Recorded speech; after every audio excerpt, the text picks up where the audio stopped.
Saudara, kita buka dengan informasi pertama. Kapolres Aceh Besar memimpin langsung pemusnahan 800 kg lebih narkotika jenis ganja di lapangan tembak Polres Aceh Besar.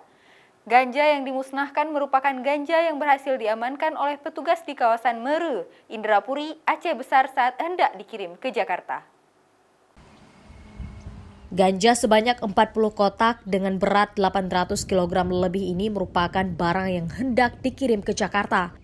Namun petugas berhasil mengamankan barang haram tersebut.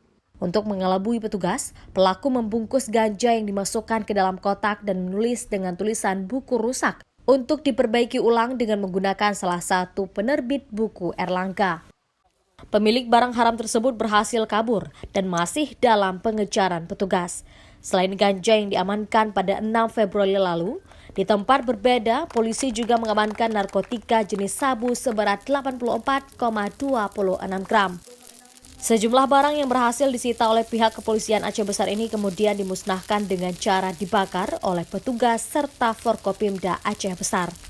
Nama-nama daripada pelaku sudah kita kantongi, ada sekitar 3 orang sudah kita kantongi dan kita berharap supaya pelaku itu untuk menyerahkan diri.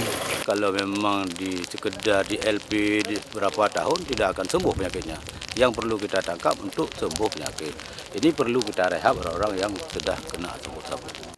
Wakil Bupati Aceh Besar yang juga menjabat sebagai Kepala BNNK Aceh Besar menghimbau masyarakat untuk tidak berurusan dengan narkoba dan mengizinkan petugas untuk melakukan tembak di tempat bagi para bandar sabu jika kedapatan dan ditangkap di Kabupaten Aceh Besar.